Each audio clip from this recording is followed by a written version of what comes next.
ఈ రోజు కేంద్ర ప్రభుత్వ విధానాలకు వ్యతిరేకంగా దేశవ్యాప్తంగా అన్ని కార్మిక సంఘాలు నిరసన కార్యక్రమాలు చేపట్టాయి. ఏఐటీయూసీ రాష్ట్ర నాయకులు శంకర్రావు మాట్లాడుతూ కార్మికులకు నష్టం కలిగించే విధంగా కేంద్ర ప్రభుత్వ విధానాలు ఉన్నాయని ఆవేదన వ్యక్తం చేశారు. ఇప్పటికైనా కేంద్ర ప్రభుత్వం కార్మికుల గురించి తగు చర్యలు తీసుకోవాలని సూచించారు. లేకుంటే భవిష్యత్తులో తమ నిరసన కార్యక్రమాలు ఉధృతం చేస్తామని హెచ్చరించారు. ముఖ్యంగా 4 లేబర్ కోడ్లను రద్దు చేయాలని, రైతులు పండించిన ధాన్యానికి మద్దతు ధర కల్పించాలని, కనీస వేతనం 26,000 రూపాయలు ఇవ్వాలని, స్కీమ్ వర్కర్లను కార్మికులుగా గుర్తించాలని, రిటైర్మెంట్ బెనిఫిట్స్ పెన్షన్ కల్పించాలని కోరారు. చంద్రశేఖర్, సిఐటియు, శివబాబు, యాదయ్య, ఐఎఫ్టియు, ప్రవీణ్ కుమార్, టియుసిఐ మరియు ఇతర కార్మిక సంఘాల నాయకులు, కార్యకర్తలు పాల్గొన్నారు. ఈ రోజు సిఐటియు ఆఫీసు నుండి మనమంతా జమయ్యి కేంద్ర కార్మిక సంఘాలు ఇచ్చిన పిలుపులో భాగంగా కార్మిక వర్గం పైన దాడికి పూనుకున్నటువంటి బీజేపీ ప్రభుత్వానికి వ్యతిరేకంగా ఈ నిరసన ర్యాలీని ప్రజలందరూ అర్థం చేసుకోవాల్సిందిగా విజ్ఞప్తి చేస్తున్నాం. దీనికి ముఖ్య ఉద్దేశం ఏంటంటే 8 గంటల పని దినాన్ని 12 గంటలు చేయించుకోవాలనే కుట్ర దాగి ఉన్నది. అంతేకాదు కార్మిక చట్టాలని మొత్తం 4 కోడులుగా విభజించి వాటిల్లో మనకు నష్టదాయకమైనటువంటి కార్మిక వర్గానికి నష్టదాయకమైనటువంటి కార్మికుల్ని బానిసలుగా చేసి కట్టు బానిసలుగా పనిచేయించుకుంటే విధానాన్ని ప్రవేశపెడుతున్నటువంటి పెట్టుబడిదారులకు అనుకూలమైనటువంటి నిర్ణయాలు చేస్తున్నటువంటి బీజేపీ ప్రభుత్వ విధానాలకు వ్యతిరేకంగా కేంద్ర కార్మిక సంఘాలు ఇచ్చిన పిలుపులో భాగంగా ఈ ర్యాలీని జరుపుతున్నాం. అందుకే ఇప్పటికైనా బీజేపీ ప్రభుత్వం అర్థం చేసుకోవాలి.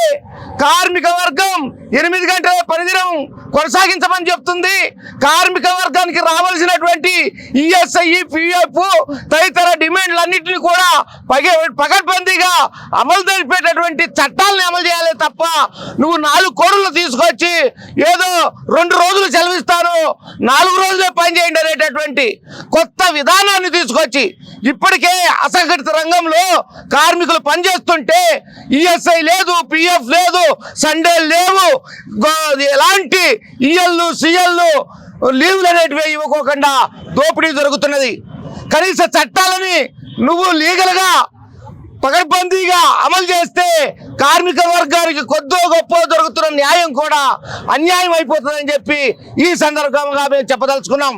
ఇప్పటికైనా నరేంద్ర మోడీ అర్థం చేసుకుని అది వెనక్కి తీసుకుని కార్మిక చట్టాలను పకడ్బందీగా అమలు తెలిపే విధానాన్ని కొనసాగించబోయినట్లయితే భవిష్యత్తులో కార్మిక వర్గం నిన్ను గద్దె దించి కార్మిక వర్గ చట్టాలని అమలు చేసుకునే దిశగా కార్మికుల అనుకూల నిర్ణయాలు చేసుకునే విధంగా 8 గంటల పనిదినం సాధించడం కోసం తన రక్తాన్ని చిందించి 8 గంటలు సాధించుకుని మేడే స్ఫూర్తితో పోరాటాలు నిర్వహిస్తున్నటువంటి పోరాటాలని మళ్ళీ తీసుకొచ్చి ఉద్యమిస్తామని చెప్పి ఈ సందర్భంగా తెలియజేస్తూ ఈ అవకాశం ఇచ్చినటువంటి అధ్యక్ష వర్గానికి, కార్మికులందరికీ ఐఎఫ్టి తరఫున మరొక్కసారి విప్లవంతనాలు తెలియజేస్తూ ముగిస్తున్నా. కామ్రేడ్స్, దేశవ్యాప్తంగా కేంద్ర కార్మిక సంఘాల పిలుపు మేరకు భారతదేశ వ్యాప్తంగా కార్మిక వర్గం అంతా కూడాను ఈ యొక్క కేంద్ర ప్రభుత్వ విధానాలకు, కార్మిక వ్యతిరేక విధానాలను నిరసిస్తూ అనేక మంది ఈ రోడ్లపైకి వచ్చేసి నిరసన కార్యక్రమంలో పాల్గొన్నారు. ముఖ్యంగా మోడీ ప్రభుత్వము మొన్ననే జరిగినటువంటి ఏదైతే మరి అనేక సమస్యల మీద మనం అనేక ప్రయత్నాలు చేసిస్తూ వాళ్లకు ప్రభుత్వానికి అల్టిమేటం ఇచ్చినా కానీ ఈ యొక్క కార్మిక చట్టాలు ఏవైతే ఉన్నాయో 44 చట్టాలను 4 కోట్లుగా విభజించి వాటిని మరి ఏదైతే ప్రభుత్వాల యొక్క పెట్టుబడిదారులు వాళ్ళకి అనుకూలంగా, యాజమాన్యాలకు అనుకూలంగా మలిచి కార్మికులను బానిసలుగా చేసే పరిస్థితి ఈ రోజున కేంద్ర ప్రభుత్వము, మోడీ ప్రభుత్వం తీసుకొచ్చింది. కాబట్టి దానికి వ్యతిరేకంగా మేము సాధించుకున్నటువంటి చట్టాలు ఈ రోజున నువ్వు వచ్చావు, కానీ ఈ చట్టాలను మేము బ్రిటిష్ ప్రభుత్వం నుంచి కూడాను అనేక పోరాటాల ద్వారా సాధించుకున్నటువంటి ఈ చట్టాలను నువ్వు కార్మికుల బానిసలుగా చేసుకుంటూ మార్పు చేసేటటువంటి ఈ చట్టాలకు వ్యతిరేకంగా మేము పోరాటం చేస్తున్నాము. దాన్ని నువ్వు వెనక్కి తీసుకోకపోతే మాత్రము మేము ఈ యొక్క చట్టాలను కాపాడుకోవడానికి మేము నిరసనలు తెలియజేస్తూ అనేక పోరాటాలకి ముందుకు వస్తామనేసి కూడా హెచ్చరించడం జరిగింది. అయినా కానీ కేంద్ర ప్రభుత్వము తన మొండి పట్టుదలతో ఈ రోజున ఆ యొక్క కోడ్లను అమలు చేయడానికి ఏప్రిల్ నెల నుంచి అమలు చేయాలనే ప్రయత్నం చేస్తుంది. దానికి వ్యతిరేకంగా చట్టాలను కాపాడుకునే దాంట్లో భాగంగా ఈ రోజున కార్మిక వర్గం అంతా కూడాను రోడ్ల మీదకి వచ్చేసి ప్రభుత్వానికి హెచ్చరికలు చేస్తున్నాం.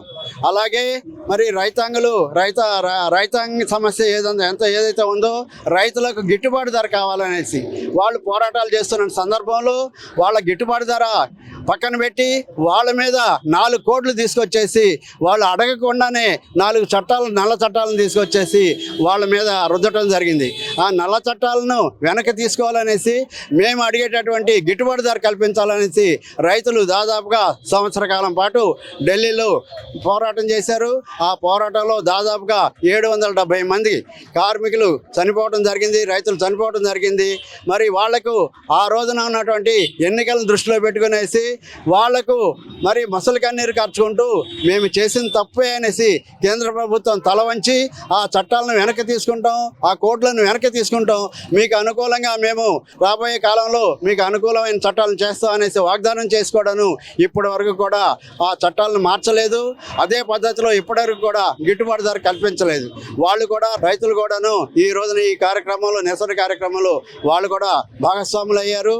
వాళ్ళతో పాటు రైతులు మరి అనేక మంది పేద ప్రజానీకము అందరి మీద కూడా ఈ బడ్జెట్ ఏదైతే ఉందో బడ్జెట్ మరి పెట్టుబడిదారులకు తప్పితే పేద ప్రజానీకానికి ఏమాత్రం ఉపయోగం లేని బడ్జెట్. ఈ బడ్జెట్లో కార్మిక వర్గం ఊసేలేదు.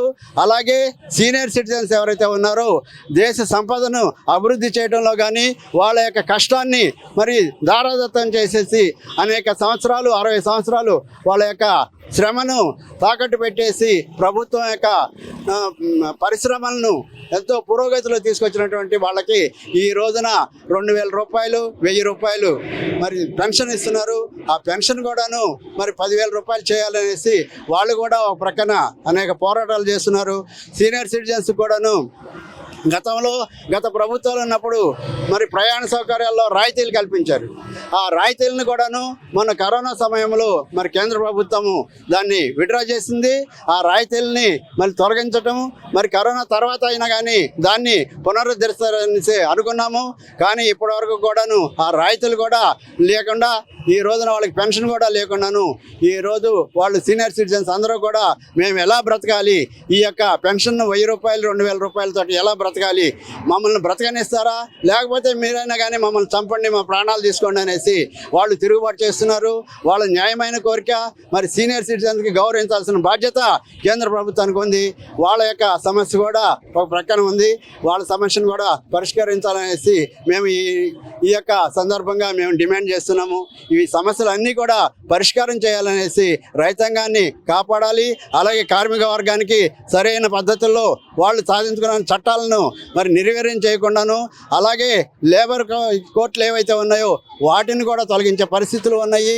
వాళ్ళు వయా మీడియాగా ఏదైతే సమస్య వచ్చిందో మరి యాజమాన్యానికి యూనియన్లకి మధ్య వాళ్ళు మధ్యవర్తిత్వం వహించేవాళ్ళు వాళ్ళని కూడా ఈ రోజున మరి తీసేసే పరిస్థితి ఉంది. కాబట్టి వీటన్నిటికీ వ్యతిరేకంగా మరి నల్ల చట్టాలను వెనక్కి తీసుకోవాలనేసి మేము డిమాండ్ చేస్తూ ఏఐటీసీగా మేము మరి ఈ యొక్క కార్యక్రమాన్ని ముందుకు తీసుకెళ్లాలనేసి ప్రభుత్వం దిగిరావాలని, లేని పక్షంలో ఇంకా ఉధృతం చేస్తామనేసి హెచ్చరిస్తున్నాం. జాతీయ కార్మిక సంఘాల ఆధ్వర్యంలో అట్లాగే రైతు సంఘాలు వ్యవసాయ కార్మిక సంఘాల ఆధ్వర్యంలో ఈ రోజున దేశవ్యాప్త నిరసన కార్యక్రమాలు చేయాలని పిలుపు ఇవ్వడం జరిగింది. ముఖ్యంగా రైతులకు సంబంధించి గిట్టుబాటు ధర కల్పించాలని గతంలో ఒప్పందం చేస్తున్నట్టు గత 2 సంవత్సరాల క్రితం ఎస్కేఎం ఆధ్వర్యంలో మోడీ గారితో చర్చలు జరిపి ఆ రోజున చర్చల్లో రైతులకు కొంత మెరుగైన ఆ రోజు అనుకూలమైన నిర్ణయాలు చేయడం జరిగింది. వాటిని అమలు కోరడానికి ఈరోజు మళ్ళీ నిరసన కార్యక్రమాలు చేయడం జరుగుతూ ఉంది.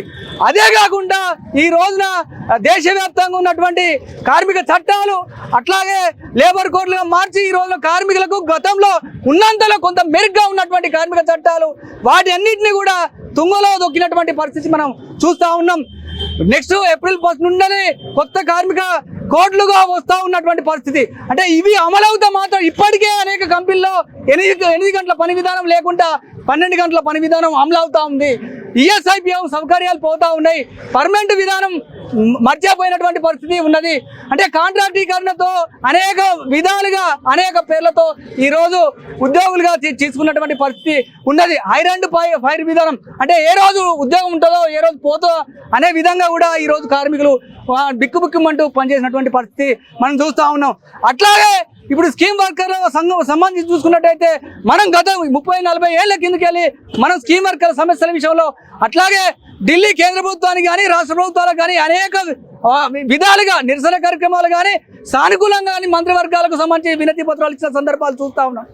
ప్రముఖంగా చూసుకున్నట్టయితే వాళ్ళను ఉద్యోగులుగా గుర్తించండి, కార్మికులుగా గుర్తించండి, లేకుంటే వాళ్ళకి ఈఎస్ఐపిఎఫ్ సౌకర్యాలు కల్పించండి అని అనేక సందర్భాల్లో మనం చెప్తా ఉన్నాం.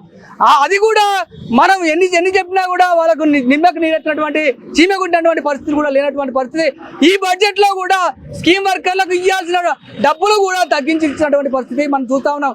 అట్లాగే ఈ ఉపాధి హామీ చట్టం సంబంధించింది గ్రామీణ ప్రాంతాల్లో ఉపాధి లేని సందర్భంలో సంవత్సరానికి 200 పని దినాలు కావాలని మనం ఎప్పుడో యూపీఏ 1 హామీలో వచ్చినటువంటి ఉపాధి హామీ చట్టానికి కూడా నిధులు తగ్గించారు. అంటే ఈ రోజు భారతదేశం వెలిగిపోతుందని చెప్తా ఉన్నారు. 25 కోట్ల మందికి రేషన్ బియ్యం ఇస్తామని చెప్తా ఉన్నారు. ఒకవైపు పేదలు అభివృద్ధి చెందారని చెప్తా ఉన్నారు, వాళ్ళే చెప్తున్నారు 25 కోట్ల మందికి రేషన్ బియ్యం ఇస్తామని చెప్పారు. రేషన్ బియ్యం ఎవరు తింటా ఉంటారు? కేవలం పేదవాళ్ళే తింటారు కదా. అంటే ఎక్కడ అభివృద్ధి జరిగినట్టు?